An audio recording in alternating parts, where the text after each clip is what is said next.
شرور أنفسنا وسيئات أعمالنا من يهده الله فلا مضل له ومن يضلل فلا هادي له وأشهد أن لا إله إلا الله وحده لا شريك له وأشهد أن محمدا عبده ورسوله صلى الله عليه وعلى آله وصحبه وسلم تسليما كثيرا.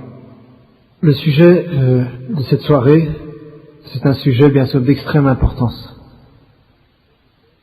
car c'est un sujet qui, s'il est négligé, d'ailleurs il a déjà causé de nombreux dégâts, et c'est un sujet qui continue, et peut-être même de plus en plus, à un fléau, on va appeler ça un fléau, un phénomène, un fléau, qui cause de très nombreux dégâts dans la société. Et, comme vous le savez tous, ce sujet, c'est le hijab, qu'on traduit en français de manière un petit peu simpliste, le voile. Mais comme on va voir le hijab, ce qu'on entend par le hijab, c'est un peu plus vaste, un peu plus général que cela. Et comme c'est quelque chose de tout à fait voyant et qu'on remarque tous, que ce hijab est une chose délaissée par beaucoup de nos sœurs musulmanes. Bien sûr, on va revenir aux facteurs qui ont poussé nombre de ces femmes et jeunes filles à délaisser le hijab. Il y a beaucoup de facteurs. On ne peut pas réduire ça à un seul facteur, simplifier la chose, non. Il y a plusieurs éléments, plusieurs facteurs qui ont contribué à amener ce phénomène. Il y a, au début du siècle environ, surtout durant ce siècle, c'est surtout durant ce siècle-ci, ou le siècle passé, pour être plus précis maintenant, qu'est apparu ce phénomène. Avant, encore au XIXe siècle, dans la majorité des pays musulmans, il était impensable, totalement impensable, de trouver une femme qui n'était pas au moins, qui n'avait pas la chevelure, les cheveux voilés, qui n'était pas habillée pudiquement. Bien sûr, ici, quand on parle de hijab, c'est à l'extérieur, bien sûr, du vice et de la turpitude. Il y en a toujours eu, mais de manière cachée, à l'intérieur des maisons, ou à l'intérieur, dans certains endroits qui étaient connus pour cela. Nous, ce dont on parle maintenant, c'est donc le fait que la femme se dévoile et montre ses atours de manière flagrante dans la rue, au vu et au su de tous. C'est de ça qu'on parle, qu'on entend at-tabarruj, et ce phénomène, ce fléau, donc a débuté surtout durant le siècle passé. Et dans certains pays, il a pris une ampleur très conséquente, très considérable. Je pense par exemple à l'Égypte, où une femme un jour symboliquement arraché son voile pour, selon elle, dire voilà, maintenant nous sommes libres, nous nous libérons de ces carcans et de ce poids qui nous pèse et qui est le voile. Bien sûr, ces femmes ignorantes de leur religion, à mon avis, ont voulu se libérer surtout d'un certain nombre de traditions qui pesaient sur elles. Et ces traditions, ce sont souvent des traditions locales, des traditions qui vont souvent à l'encontre de l'islam. Comme par exemple, je ne sais pas si on peut dire une tradition, mais aussi il y a par exemple le mauvais traitement des hommes. Dans certaines sociétés, c'est vrai que les hommes considèrent la femme moins que rien. Il ne faut pas se voiler la face. Mais, alhamdoulilah, l'islam n'a rien à voir avec ça, au contraire. Il rejette tout à fait cette conception. Également, il y a certaines traditions qui ont été héritées, même parfois d'avant l'islam, dans certaines sociétés qui se sont islamisées par la suite, qui ont été islamisées, et qui continuent à perpétuer, et qui vont souvent à l'encontre de l'islam. Bien sûr, ce sont souvent des choses qu'on rencontre dans les milieux ignorants, pas chez les gens qui ont de la connaissance. Donc souvent ces femmes, elles ont voulu se libérer de toute cette série de poids et de carcans qui pesaient sur elles, et malheureusement, avec bien sûr l'appui de Shaitan, elles sont dit en se libérant du voile, on se libère de toute cette série de poids et de traditions, et en même temps on tend vers le modèle de la femme libérée émancipé, épanoui la femme occidentale, qui est pour elle l'image de la femme émancipée par excellence. Bien sûr, ces femmes ne connaissent pas le revers de la médaille. Nous, on connaît souvent le revers de la médaille. Qu'est-ce que c'est la femme libérée, entre guillemets? Il suffit parfois de regarder autour de nous, de voir certaines statistiques, pour constater qu'on est bien loin que le constat est beaucoup plus triste et beaucoup plus noir que ce qu'on prétend. Quels sont aussi les gens qui ont encouragé et poussé à ce mouvement, entre guillemets, de libération des femmes? En fait, c'est le mouvement de libération, parfois de la religion. Ils veulent se libérer, ce sont souvent des laïcs qui sont actifs dans ces mouvements, et eux, pour eux, le mouvement de libération de la femme, bien sûr, c'est la libérer de toutes les limites de tous les enseignements presque de l'islam, au moins tous les enseignements qui ont trait à la pudeur de la femme. Et les gens qui sont derrière ça, on peut d'après moi bien sûr, les classer en 3 catégories. La première de ces catégories, ce sont les femmes ignorantes. Et Allah sait s'il y en a beaucoup. Et des hommes aussi, mais les femmes ignorantes qui, ne connaissant pas la valeur du hijab, et qui a institué le hijab, donc ont combattu cette chose-là, croyant parfois que c'était, comme on va voir, une tradition, une simple tradition. La deuxième catégorie, ce sont les hommes qui y trouvent leur compte, bien sûr, et qui y trouvent profit. Parce que pour eux, bien sûr, les hommes qui laissent aller leur bestialité, et qui ne font que suivre les instincts, ils préfèrent voir la femme en mini-jupe et en décolleté, plutôt que de la voir habillée correctement, ça les arrange. Et la troisième catégorie de gens, ce sont les femmes dévergondées, les femmes qui n'ont plus de pudeur, qui sont descendues très bas dans l'échelle des valeurs, et qui sont jalouses de la chasteté et de la pudeur des femmes qui se respectent.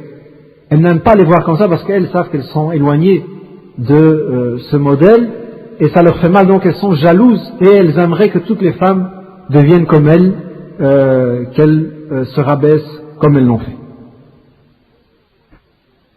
Il y a aussi un point sur lequel il nous faut insister, c'est que le voile, ce n'est pas un signe d'asservissement à l'homme, au père ou au frère ou au mari, comme le laissent croire parfois certains médias.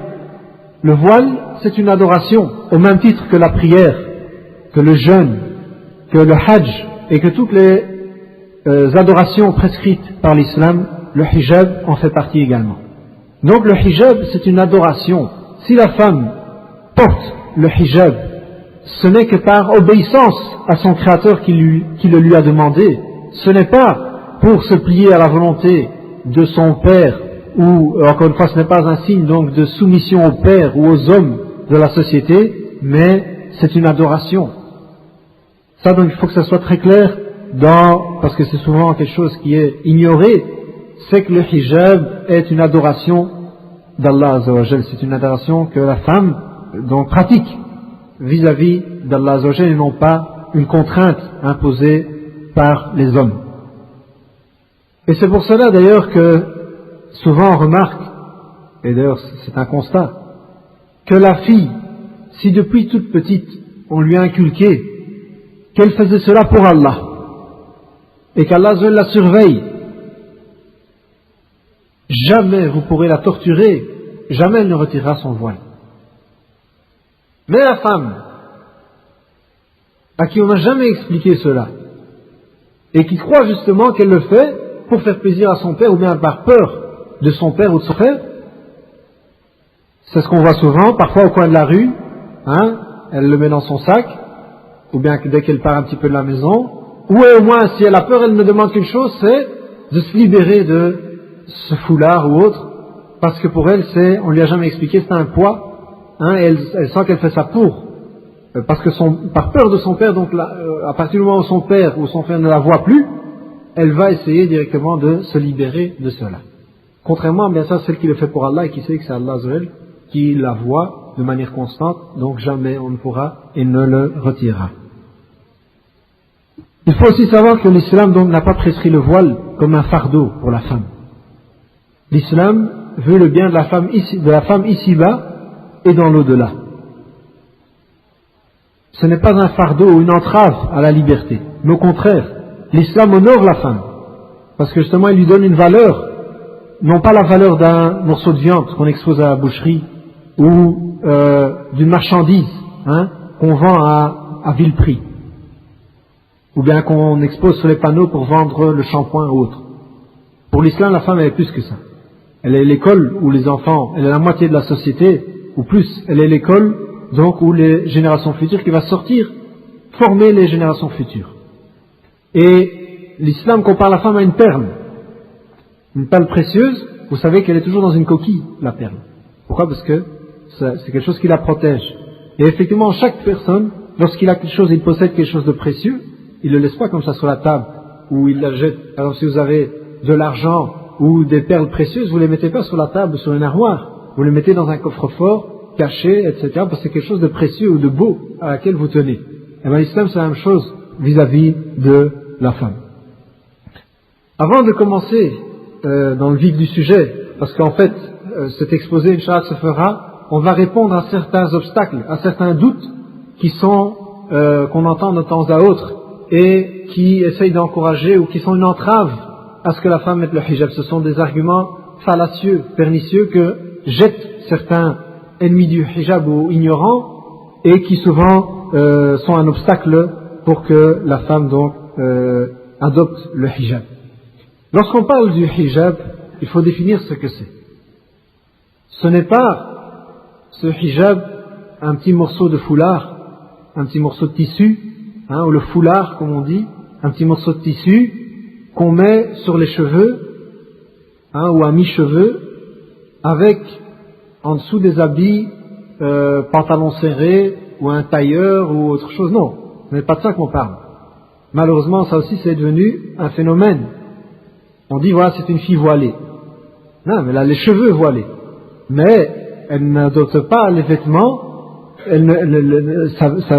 sa tenue vestimentaire ne remplit pas les conditions posées par l'islam.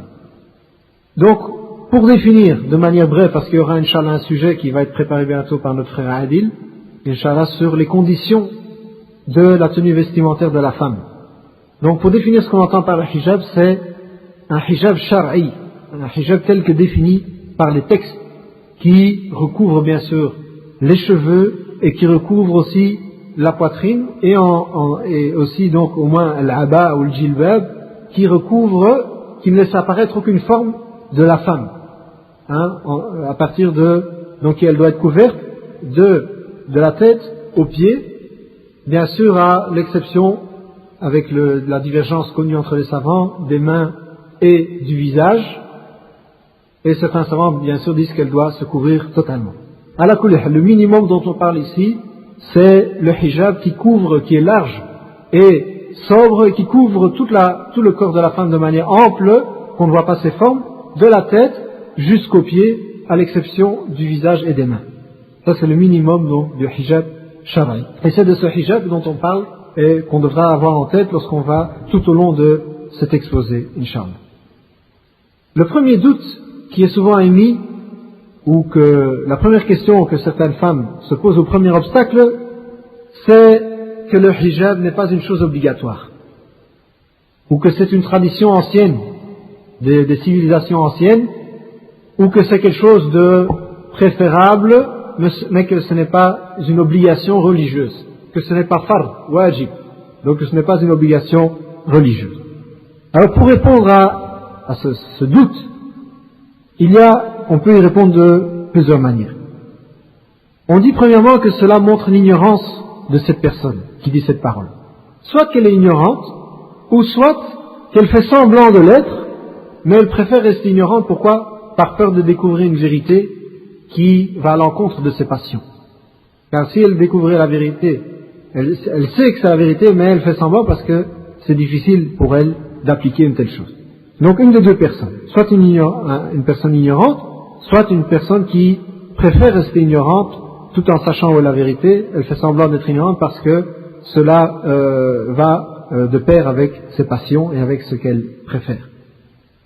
Nous disons qu'il n'y a aucune divergence parmi tous les savants de l'islam quant à l'obligation religieuse du voile.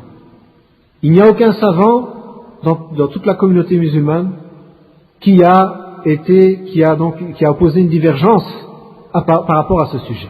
Tous les savants de l'islam sont unanimes quant à l'obligation au caractère obligatoire, wajib, donc fard, du hijab pour toute femme à partir de la puberté. Il n'y a aucune divergence à ce sujet. Donc ici, il ne s'agit pas de dire oui, mais il y a peut-être une divergence d'avis chez les savants, non. Tous les savants de l'islam sont unanimes. Comme ils sont unanimes par rapport à la prière, ou par rapport à l'interdiction de l'alcool, ou à l'interdiction de la fornication, ils sont aussi unanimes quant à l'obligation au caractère obligatoire du voile de la femme. Et on va citer juste, vu que ce n'est pas vraiment le centre du sujet, mais on va citer quelques versets qui prouvent cette obligation. Allah Azza wa Jal dit وَقُلْ لِلْمُؤْمِنَاتِ يَغْضُضْنَ مِنْ أَبْصَارِهِنَّ وَيَحْفَظْنَ فُرُوجَهُنَّ وَلَا يُبْدِينَ زِينَتَهُنَّ إِلَّا مَا ظَهَرَ مِنْهَا وَلْيَضْرِبْنَ بِخُمُرِهِنَّ عَلَى جُيُوبِهِنَّ. Donc la traduction en français est dit aux croyantes de baisser leur regard, c'est-à-dire de ne pas regarder ce qu'Allah Azza wa Jal a interdit de regarder, de garder leur chasteté et de ne montrer de leurs atours que ce qui en paraît. On va expliquer ça après, Inch'Allah. Et dernièrement, et qu'elles rabattent leur voile sur leur poitrine. Et qu'elles rabattent leur voile sur leur poitrine. Et ce verset, vous pouvez le trouver dans la sourate La Lumière, An-Nur, et c'est le verset numéro 31. Quelles sont les preuves qu'on tire de ce verset, que les savants ont tiré de ce verset quant au caractère obligatoire du hijab? Il y en a plusieurs. La première, c'est dans la parole d'Allah Azza wa Jal, et de ne montrer de leurs atours que ce qui en paraît. De ne montrer de leurs atours que ce qui en paraît. Ce qui en paraît, c'est quoi? C'est le dessus de la poitrine, c'est les cuisses, les mollets, la chevelure? Non. Il y a deux avis par rapport à de ne montrer donc de leurs atours que ce qui en paraît. Il y a deux avis. Déjà chez les compagnons du prophète sallallahu alayhi wa sallam, radiyallahu anhu. Ibn Mas'ud radiyallahu anhu dit: ce qui en paraît, ce sont les vêtements qui paraissent parfois. Comme la femme, vous savez qu'elle a ses vêtements d'intérieur. Parfois, lorsqu'elle sort, en faisant un mouvement ou quoi, il y a, par exemple, un morceau de tissu de la robe de l'intérieur ou de sa manche ou autre qui apparaît. C'est cela que veut dire ce verset, que ce qui en paraît. Ça, c'est d'après Ibn Mas'ud. Donc Ibn Mas'ud, bien sûr, est partisan du fait que la femme doit se voiler entièrement, et que, donc dans ce verset, elle ne peut montrer leurs atours que ce qui en paraît, c'est parfois ce qui dépasse ou ce qui apparaît des vêtements d'intérieur. Quant à Ibn Abbas, radiyallahu anhuma, il dit, ce qui en paraît, ma zahara minha, al-kaffan wal-wajh, ce sont les mains et le visage. Donc les mains et le visage. Donc on revient à ce qu'on a dit tout à l'heure. Tous sont unanimes, donc au minimum, la femme ne peut laisser ce qu'elle peut laisser paraître. La seule chose qu'elle pourrait laisser paraître, selon cet avis, c'est le visage et les mains. Donc ça, c'est la première preuve de ce verset. Et la deuxième preuve, c'est la fin du verset, et qu'elles rabattent leur voile sur leur poitrine. Et qu'elles rabattent leur voile sur leur poitrine. Ça, c'est donc deux preuves qu'on tire de ce verset. Dans un autre verset, dans Surat Al-Ahzab, verset numéro 59, Allah Azza wa Jal dit: Ya ayyuhan nabi, qul li azwajika wa banatika wa nisa'il mu'minin yudnina alayhinna min jalabibihinna. La traduction en français dit: ô prophète, dis à tes épouses, à tes filles et aux femmes des croyants de ramener sur elles leur grand voile. De ramener al-jalabib, de ramener sur elles leur grand voile. Donc ce verset aussi est clair, sans équivoque, explicite quant à l'obligation du voile pour la femme à partir de la puberté. Ça, c'est deux versets coraniques. Maintenant, on va voir quelques hadiths prophétiques. Dans Al-Bukhari, dans le recueil donc de l'imam Al-Bukhari, rahimahullah, d'après Aïcha, radiyallahu anha, qui dit qu'Allah fasse miséricorde aux premières femmes émigrées. Al-Muhajirat, donc les immigrés, les femmes de Quraysh qui ont émigré à Médine. Elle dit qu'Allah leur fasse miséricorde. Lorsqu'Allah révéla le verset qu'on a cité, وَلْيَضْرِبْنَ بِخُمُرِهِنَّ عَلَى جُيُوبِهِنَّ, donc le verset qu'elles rabattent leur voile sur leur poitrine, que dit Aïcha, elles ont déchiré des morceaux de tissu, comme des rideaux, et elles se sont voilées avec cela. Regardez, l'application directe, contrairement à beaucoup d'entre nous, il nous faut longtemps, beaucoup de fois insister, là, le degré de conviction. À partir du moment où on est venu leur dire, voilà, a été révélé au prophète ce verset, elles n'ont pas hésité, elles ont pris ces morceaux de tissu et elles s'en sont voilées avec. Donc encore une fois, ce hadith est clair dans le fait que ces femmes, qui sont les modèles, ont compris l'obligation du voile et l'ont appliqué directement. Également dans un hadith terrible, le prophète sallallahu alayhi wa sallam dit, c'est un hadith rapporté dans le recueil de l'imam Muslim rahimahullah, où le prophète alayhi salatu wa sallam dit, Sinfani min ummati lam arahum. Il dit, il y a deux catégories de personnages qui va venir dans ma communauté que je n'ai pas encore vu.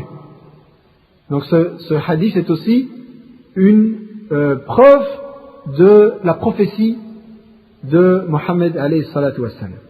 Il a cité une première catégorie de personnes qui ne nous intéresse pas aujourd'hui, et la deuxième catégorie c'est Nisa'un, Kasiyatun Ariyat. Regardez la description précise du prophète alayhi salatu wassalam, il dit Nisa'un, Kasiyat Ariyat. Donc des femmes habillées et nues, habillées et dénudées. Vous allez me dire, c'est contradictoire. Comment est-ce qu'une femme en même temps peut être habillée et nue en même temps? Regardez donc l'explication de ce hadith, c'est que la femme en fait met des vêtements, mais c'est un semblant de vêtements. Soit tellement court qu'il laisse apparaître les atours, ou tellement serré qu'il laisse apparaître les fonds, ou transparent ou autre. Yani kasiyat ou ariyat. Habillé, mais dénudé en même temps. Donc, ce hadith, le prophète dit Ma'ilat mumilat, ru'usun ka'asnimatil bukht, al-ma'ilati, la yadkhulna al-jannah.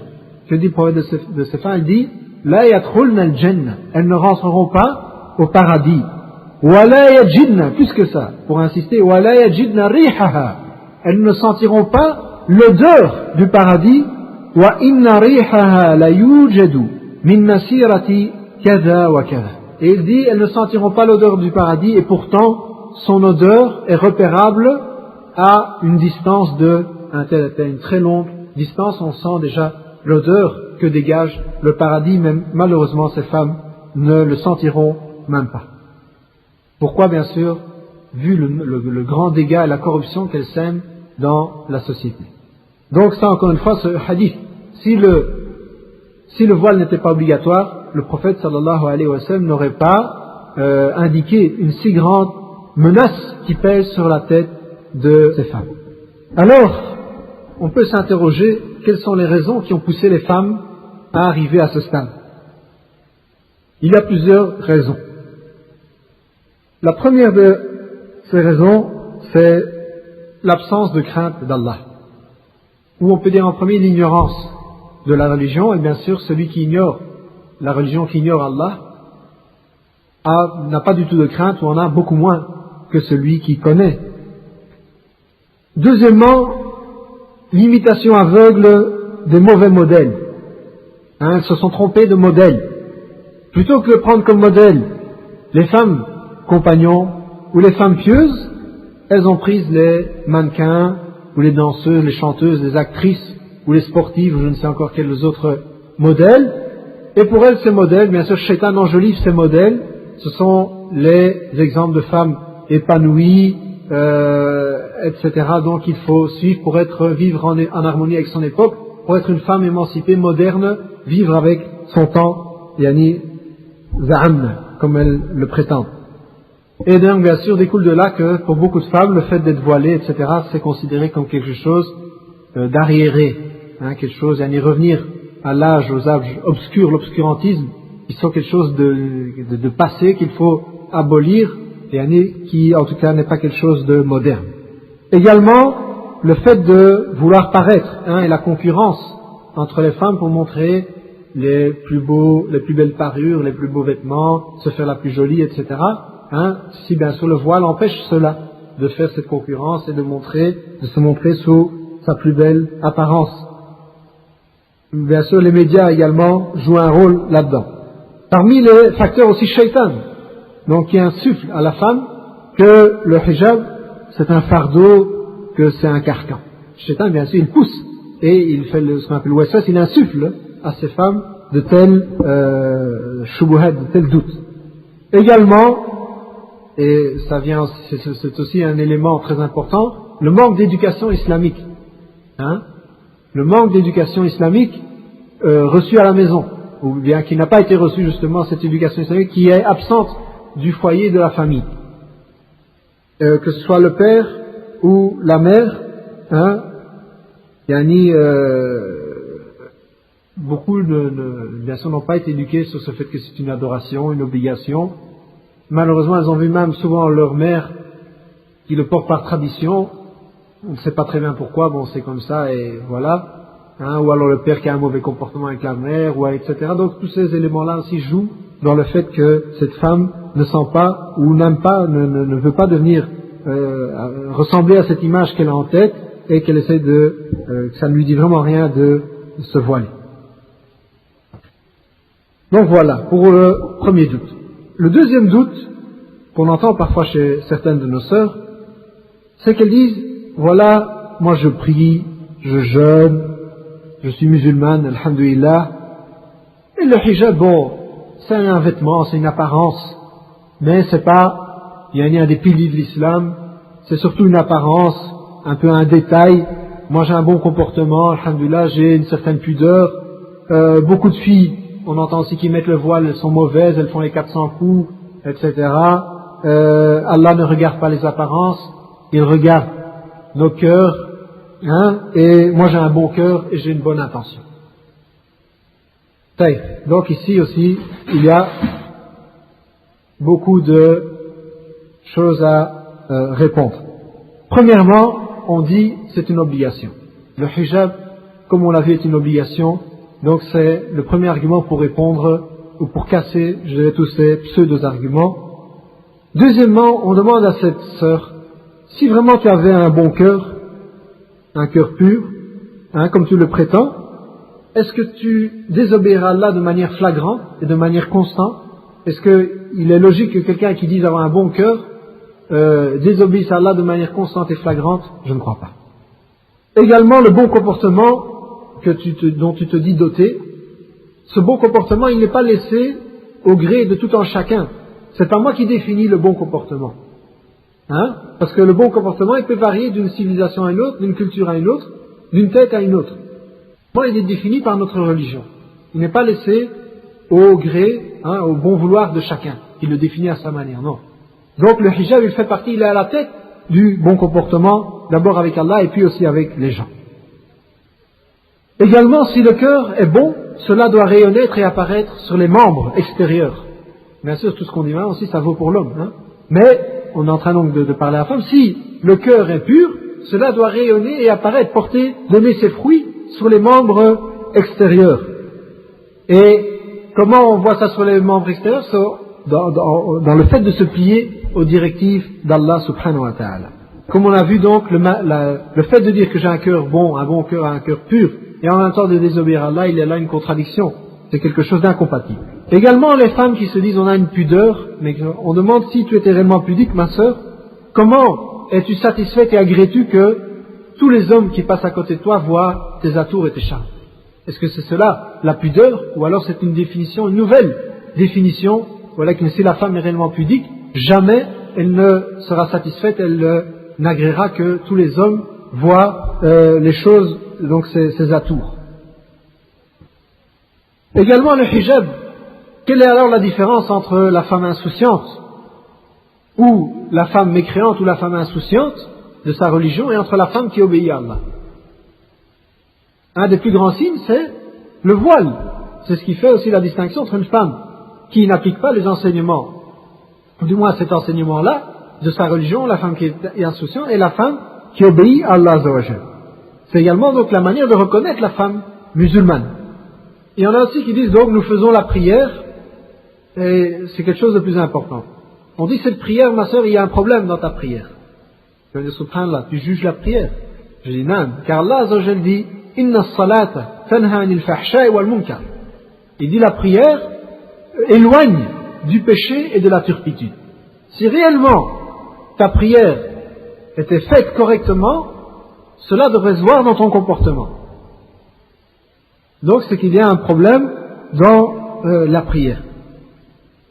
Également, si le hijab n'était pas plus qu'une apparence, un habit, sans plus, pourquoi tous les textes que nous avons cités auraient été révélés et des menaces qui pèsent sur la terre? Si c'était juste un détail, Allah Azza wa Jal ne va pas dire ces femmes ne rentreront pas au paradis et ne sentiront pas l'odeur du paradis. Également par rapport à ce hadith que beaucoup d'hommes utilisent aussi et les femmes, Inna Allah la yanzuru ila suwarikum wa innama yanzuru ila qulubikum wa a'malikum.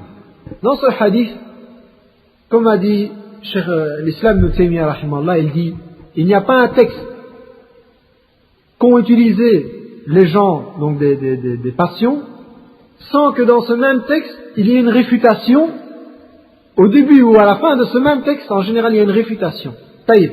La première, donc, ces gens prennent comme argument ce hadith. Allah ne regarde pas vos images, vos apparences. Vraiment, ça, c'est une explication. Mais même à la fin du hadith, il y a une réfutation. Car Allah dit, Inna Allah yanzuru ila qulubikum. Taïb, jusqu'à là, wa a'malikum. Et vos actes. Et le hijab, c'est un acte.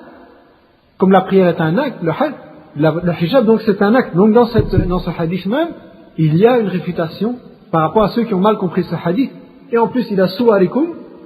Allah ne regarde pas les images, les images qui sont indépendantes de notre volonté. Celui-là est de telle couleur, celui-là est grand, petit, fort, mince, ou ainsi de suite. Bien sûr, Allah ne nous juge pas pour cela. Nous n'avons pas choisi ces éléments-là. Hein? Mais donc, il faut bien comprendre ce texte et pas comprendre les textes au gré de ses passions. En plus, nous demandons à cette chère sœur, nous lui disons, ma sœur, en quoi te nuirait-il d'ajouter le voile? Si tu pries, tu fais les jeûnes, etc., c'est très bien. Ce sont bien sûr les priorités, les piliers. Mais qu'est-ce qui t'empêche de faire ce pas et de mettre le hijab? En quoi cela te nuit-il de mettre le voile? Tant que tu pries, tu fais les obligations que t'a prescrit l'islam, qu'est-ce qui t'empêche? En quoi est-ce un obstacle donc le voile? Je crois que la réponse est claire. Également, on ne fait pas de distinction. Celui qui t'a ordonné la prière et le jeûne et que tu dis faire, t'as également demandé de te voiler. Donc dans la religion, nous ne faisons pas de distinction entre les obligations. Allah a dit, ya ayyuhalladhina amanu, dkhulu fi silmi kaffa. Rentrez dans l'islam, la religion de manière totale. On ne fait pas de distinction entre la prière, entre le voile, ou entre telle obligation et telle autre. Et dernièrement, je pose la question à cette sœur, est-ce que tu crois que ce sera une excuse valable le jour du jugement dernier à présenter à Allah Azza wa Jal? Dire que moi je priais, j'ai un bon comportement, donc je ne mets pas le voile. Est-ce que tu peux te poser cette question? Et si tu réponds, si Allah Azza wa Jal te demande cela, est-ce que tu crois au fond toi-même que ce sera un argument, une excuse valable devant ton Créateur pour qu'il ne te tienne pas compte de cela? Le troisième argument, le troisième donc doute qui sont lancés, qu'on entend de temps à autre, c'est celui qui dit « Je suis encore jeune, je veux profiter de la jeunesse et le hijab c'est un obstacle à cela. Je ne pourrai plus m'habiller comme je veux, hein, je ne pourrai plus montrer ma garde-robe ou acheter tous les vêtements que j'entends, hein, je ne pourrai surtout plus les montrer. Et également le hijab m'empêche d'aller dans certains endroits comme les cinémas, les plages, etc. Parce que les gens, bien sûr, si je mets le voile, ils vont me remarquer et chouma, au moins si j'ai le voile, ça va pas d'aller dans ces endroits, j'aime bien y aller. Pour répondre à ça, on dit que l'islam, c'est la soumission aux ordres d'Allah. Et si tu es réellement musulman, tu te dois de suivre les commandements et de t'éloigner de ce qui est interdit. Ou, si ce n'est pas le cas, alors tu dois faire un examen de conscience et revoir la foi. Également, qu'est-ce qu'on entend par le fait de profiter de la jeunesse? Est-ce que profiter de la jeunesse, c'est un synonyme de profiter du haram? Je ne crois pas. Quand on dit profiter de la jeunesse, justement, c'est profiter de la jeunesse même, mais dans les limites que nous ont fixées la législation, et pas laisser aller ses passions pour dire que je profite de ma jeunesse. Et bien sûr, chacun a des passions qui vont à l'encontre de la législation. Chacun a un fléau qui lui est propre. Certains c'est l'argent, certains c'est ceci, certains c'est la musique, certains c'est... Chacun a un fléau. Yani, on ne va pas dire ouais je vais profiter de ma jeunesse, donc je continue. Non. L'islam est synonyme de combat, d'effort, de sacrifice. Chacun doit sacrifier certaines de ses passions pour plaire à Allah. Il n'y a personne qui est dénué de toutes passions qui sont contraires à la législation. Personne ne peut dire moi, il n'y a rien parmi les choses interdites qui parfois ne me tente ou là. Chacun il a ses obstacles, ses fléaux qui lui sont sur sa route. Mais l'islam implique aussi un certain effort, un certain sacrifice. Et en plus de cela, avec ce genre d'argument, tu perds un immense mérite. Il y a un immense mérite qui te passe sous le nez. Car premièrement, sache que tu seras interrogé, Yawm al-Qiyamah, aucune personne ne passe sans être interrogé sur plusieurs choses, et parmi ces choses-là, sur sa jeunesse. Dans quoi est-ce qu'il a passé? La jeunesse, mes frères, c'est quelque chose de très important. On ne s'en rend pas compte. Il n'y a ni personne, on sera posé. La question sera posée sur la vie, mais en particulier sur la jeunesse. Car la jeunesse, c'est à ce moment-là, justement, que se fait l'examen. Quand tu auras 60, 70 ans, tu vas mettre le voile. C'est à ce moment-là, l'examen, il est presque fini, pour ainsi dire. C'est plus à ce moment-là qu'il faut répondre à cette demande. Également, le hadith des 7. Dans le hadith des 7 qui seront sous l'ombre d'Allah le jour où il n'y a que son ombre, le prophète sallallahu alayhi wa sallam a dit Shabun nasha fi ibadatillah, un jeune qui a grandi dans l'adoration d'Allah.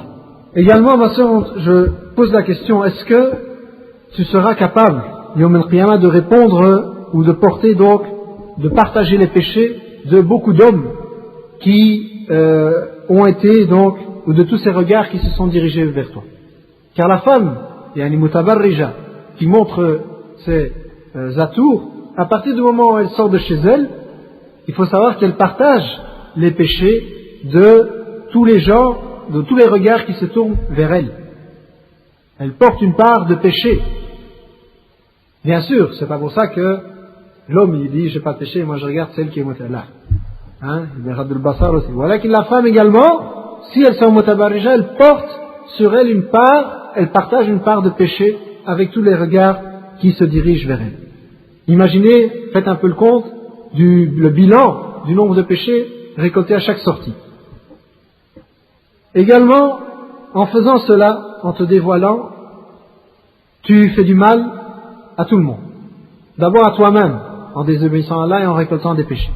Mais tu fais également du mal à ta famille. On dirait comment? Si un père est vraiment un musulman qui se respecte, digne de ce nom, ou ses frères sont des gens musulmans, ça leur fait mal. Jamais ils n'acceptent cela. Ils préfèrent exploser. Ça leur fait très mal de voir leur fille ou leur sœur qui sort de manière mal habillée et qui savent que tous les hommes vont commencer à la regarder.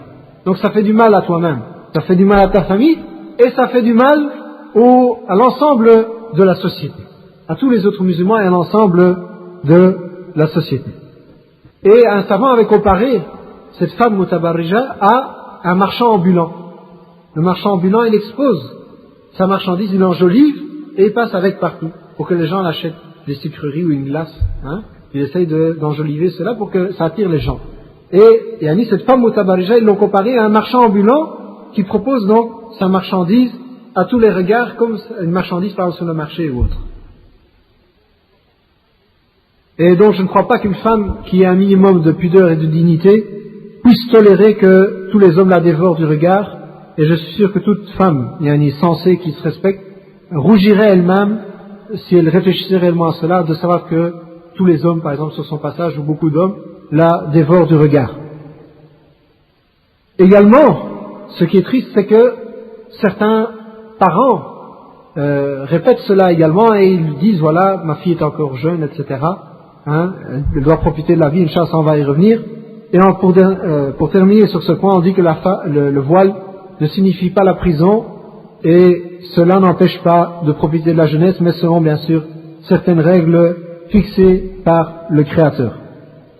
Et le fait, pour terminer donc, que cela t'empêche d'aller dans certains lieux de débauche, c'est un bien pour toi. Hein?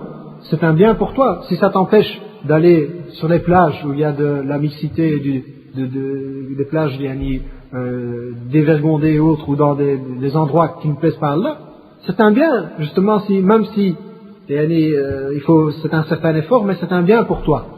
Et c'est ici aussi que je demande, et je lance aussi un appel aux sœurs, qui sont déjà voilées, et même si elles sont mal voilées, hein, et qui ne montrent pas parfois l'exemple. Il faut savoir, mes sœurs, que à partir du moment où, même si vous mettez, comme on a dit, le morceau de tissu sur la tête, les regards se tournent quand même d'une certaine manière vers vous. Donc il faut faire attention. C'est comme l'homme qui laisse la barbe ou qui a une certaine apparence, ils doivent doublement faire attention à ce qu'il fait. Pourquoi? Parce que si jamais les gens le voient, de deux choses l'une. Soit ils vont en profiter pour taper dans les signes. Ah, regarde ça, ceux-là, ils disent la voilée, le barbu, après regarde ce qu'ils font et autres. Hein? Nous on aime mieux qu'eux et tout. Ou alors les gens un peu, ils vont dire, si c'était pas bien ça, eux ils iraient pas. Si c'était pas bien cet endroit, la voilée, la fille voilée, elle va pas y aller, ou le type avec la barbe, il va pas être dans cet endroit-ci, hein, si c'était pas bien. Donc il faut faire doublement attention à ce qu'on fait. Le cinquième doute, c'est celui qui dit, je mettrai le voile le jour où je serai vraiment totalement convaincu. Maintenant, je suis pas encore avec. Le jour où le temps viendra, je serai vraiment convaincu, je mettrai le voile. Ou alors également, ils disent, voilà, ça me gêne quand il fait chaud, en été, ça, avec la chaleur, c'est gênant. Ou encore, ça me donne une apparence pas très attirante, etc. Je suis plus jolie sans le voile et autres. On dit par rapport à cela, si la conviction des hadiths et des versets ne te suffit pas, alors je ne sais pas qu'est-ce qu'il te faut pour te convaincre, yarhamukallah. Donc si ces textes-là de ton créateur, de ton messager ne te suffisent pas, c'est vrai qu'il n'y a plus rien d'autre qui pourrait te convaincre. Et celui qui craint Allah et qui l'aime, qui l'adore réellement, il s'empresse de répondre à son appel et appliquer ses ordres. Allah Azza wa Jal dit ما كان لمؤمن ولا مؤمنة إذا قضى الله ورسوله أمرا أن يكون لهم الخيرة من أمره. Yani Allah Azza wa Jal dit, il ne convient pas à un croyant, à une croyante, si Allah et son messager ont tranché dans un point, d'avoir encore leur mot à dire, yani leur choix. Quand Allah et son messager tranchent dans une chose, au minimum c'est qu'on doit accepter et se soumettre à ce jugement. C'est une question d'obéissance ou de désobéissance. Il faut choisir ici le camp. Et le verset a lié la foi à l'acceptation de l'ordre. La foi implique qu'on accepte l'ordre et les croyants ne choisissent pas sur le choix d'Allah et de son messager. Tandis que bien sûr ceux qui ne sont pas musulmans, ils n'en ont que faire. Puis on dit aussi ces convictions qui te manquent. Cette conviction qui te manque, on dit il est obligatoire de l'acquérir. Ce n'est pas, oui, je ne suis pas très convaincu là. Tu dois acquérir cette conviction, ou bien est-ce que tu attends une révélation? Tu ne vas pas recevoir une révélation qui va te convaincre là. Tu dois chercher les arguments pour être convaincu et ensuite appliquer. Quant à la chaleur, je te citerai juste un verset qui dit Qul naru jahannam ashaddu hurran law kanu yafqahun. Allah dit la braise, la chaleur de l'enfer est bien plus chaude pour ceux qui comprennent, qui réfléchissent. Donc si tu n'es pas capable de supporter un peu de chaleur comme sacrifice pour ta religion, que dire des femmes qui ont sacrifié leur vie pour leur religion, comme par exemple Soumaïa et d'autres femmes qui ont été tuées par Quraysh, ou des femmes qui ont sacrifié leur vie ou des choses très importantes pour leur religion. Si toi tu n'es pas capable de sacrifier un petit peu de chaleur pour cette religion, à ce moment-là bien sûr il faut revoir ta foi. Nous on veut le paradis sans effort. On veut profiter de tout et en même temps le paradis. Tout gratuitement, tout à bas prix. Le sixième doute, c'est le fait de dire que le fait de ne pas se voiler, le fait de ne pas se voiler, ça c'est devenu une chose courante, habituelle. Et que même la majorité des femmes aujourd'hui ne se voilent plus, donc ça n'attire plus l'attention, et en même temps, trop insister là-dessus à notre époque, c'est un petit peu de cette sévère, dure, etc. Ou bien encore de dire, est-ce que toutes les femmes, donc la majorité des femmes sont non voilées, est-ce qu'on va dire qu'elles sont toutes égarées, ou ainsi de suite. Nous disons que, par rapport à ce concept de la facilité de la religion, nous disons même, la religion elle est facile en elle-même. Yani samahatul islam wa yusru. La religion est facile en elle-même, et Allah Azza wa Jal veut pour nous la facilité. Voilà, est-ce que la facilité, c'est de se débarrasser de toutes les obligations et de suivre ses passions? Non, ça c'est pas la facilité. Au contraire, ça c'est la difficulté. Donc on dit, il faut bien comprendre ce concept de facilité en islam. Et dire que c'est quelque chose de difficile, que les hommes, par exemple, ou bien que les savants, ou les femmes qui disent, ou bien que l'islam, en tant que tel, en disant ou que ceux qui disent que le voile est obligatoire, c'est d'être dur, sévère, il n'en est rien. C'est l'islam tout court. Il n'y rajoute rien. On ne dit pas, par exemple, oui, il faut que tu portes en même temps 10 kilos sur ta tête, et 20 kilos dans chaque main, et sur ton dos un gros sac. Là, ça serait ce qu'on appelle tanat, ou de l'exagération dans la religion qui est tout à fait interdit. Ajouter dans la religion quelque chose de dit, ça c'est très grave. Mais ici, les versets, ils sont là, c'est tout. Il faut se voiler, ce n'est pas quelque chose de difficile. Ce n'est pas de la sévérité, faire preuve de sévérité que d'appeler à appliquer les obligations de l'islam. Ou alors, appeler à la prière, c'est aussi faire preuve de sévérité et de sévérité. Taïb. Également, on dit le fait que cela, comme prétention que ça n'attire plus l'attention aujourd'hui, c'est tout à fait faux et démenti par la réalité. Car on peut, et d'ailleurs ça se remarque, quelles sont les filles qui s'exposent le plus aux nuisances. Je ne crois pas que ce sont les filles qui sont habillées correctement. Les filles qui s'exposent aux nuisances, etc., ou aux agressions et autres, ce sont bien sûr souvent, dans 99% des cas, des filles aussi qui ne sont pas habillées convenablement. Par rapport aussi au fait donc, de dire est-ce que la majorité des femmes sont égarées, alors parce qu'aujourd'hui beaucoup de femmes, si pas la majorité, ne sont pas voilées et autres, on va dire que toutes ces femmes sont égarées. Toute personne, ce n'est pas juste les femmes ou autres, toute personne, maintenant si la majorité des gens ne prient plus, c'est ce qu'on va dire, ils ne sont pas égarés parce toute personne qui va à l'encontre de l'islam est égarée, entendez-moi bien, dans ce point-là. C'est pas toute personne qui fait une chose contre l'islam est égarée, une étiquette égarée, voilà qu'il, dans ce point-là, où il va à l'encontre de l'islam, il est égaré dans ce sujet-là, dans ce point-là, du moins. Et Allah Azza wa Jal dit, وَإِن تُطِعْ أَكْثَرَ مِنْ فِي الْأَرْضِ يُضِلُّوكَ عَنْ سَبِيلِ اللَّهِ. Il dit, si tu obéis la majorité des gens qui sont sur terre, ils te feront dévier du chemin d'Allah. Ils t'égarent du chemin d'Allah. Donc la multitude ou la minorité n'est pas un argument chez nous. Également dans le hadith, le prophète dit, Touba lil ghuraba et unasun salihun fi unasi su'in kathir man ya'sihim akthar mimman yuti'uhum. Donc, le prophète dit, bonne nouvelle aux étrangers. Et dans une des riwayat, une des versions du hadith, il dit, ce sont des gens pieux dans une multitude de gens mauvais. Unasun salihun fi unasin su kathir. Donc des gens pieux dans une multitude de gens mauvais. Le sixième doute, c'est aussi ce qu'on entend souvent qu'on fasse, c'est je vais mettre le voile, Inch'Allah, mais une fois que je serai marié, je suis encore un peu jeune, on profite un peu de la jeunesse, mais une fois que je vais me marier, par exemple, je vais me voiler. Là, on répond aussi que, et malheureusement, donc, certains parents aussi ont cette idée, qu'ils laissent leur fille donc non voilée, à la limite comme une marchandise, elle a plus de chances d'être achetée. Si elle est non voilée, souvent elle va trouver un mari plus facilement, dans leur pensée fausse. Ou alors, pour certains, je comprends pas aussi, c'est comme si l'islam c'était une prison. Laissez-nous profiter encore un peu avant d'être asphyxiés. Une fois qu'on est le voile, là on est en prison, donc encore un petit peu ça. Laisse-nous encore profiter un petit peu, parce qu'après on va entrer en prison et là on ne pourra plus. On verra plus le jour, on verra plus la lumière du soleil.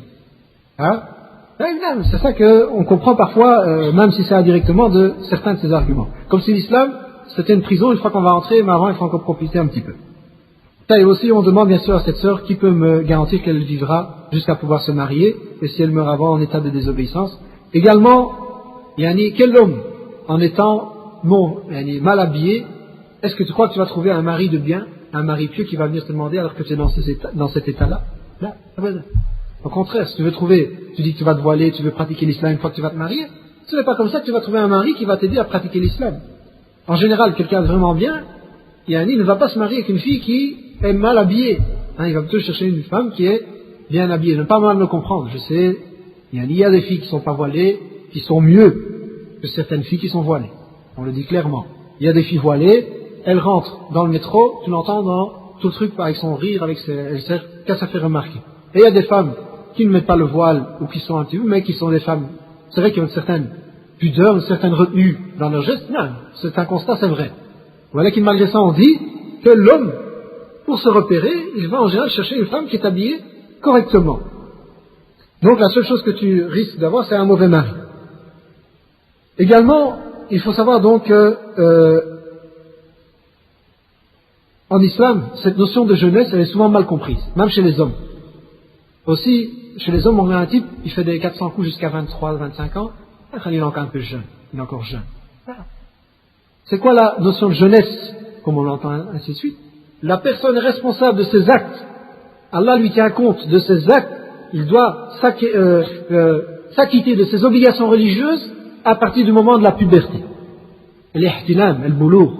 À partir du moment où la personne est pubère, il doit s'acquitter de ses obligations religieuses et donc la femme se voiler. Donc cette notion de jeunesse, c'est pas une notion comme juste linguistique ou comme la majorité à 18 ans ou autre. Là, à partir du moment où la sœur est pubère, elle se doit de mettre le voile et c'est ça, même si elle est encore jeune linguistiquement, mais on ne peut pas dire si voilà, elle est encore jeune, donc elle ne doit pas se voiler. En plus, cette notion de jeunesse, c'est quelque chose de très flou. Si à 30, 40 ans, elle est encore jeune, donc elle ne va pas se voiler jusqu'à une fois qu'elle aura 60, 50 ans. C'est à ça qu'on va arriver. En plus de ça aussi, on dit pour terminer que dans cette parole-là, il y a un manque de ikhlas, un manque de sincérité, parce qu'on dirait qu'elle va le faire pour son mari. D'un côté, elle dit, le jour où je vais me marier, alors pour moi, je vais... non, tu dois le faire pour Allah Azza wa Jal et le plus rapidement possible. Et le 7e doute, parce que j'ai plus beaucoup de temps, je crois, c'est ce qui arrive parfois malheureusement à certaines sœurs qui disent, je voudrais moi m'habiller correctement, mais mon mari ou ma famille ne veut pas, il refuse, alors je suis obligé de leur obéir à mes parents et autres. La réalité de la servitude donc à Allah, ça veut dire la soumission à ses ordres.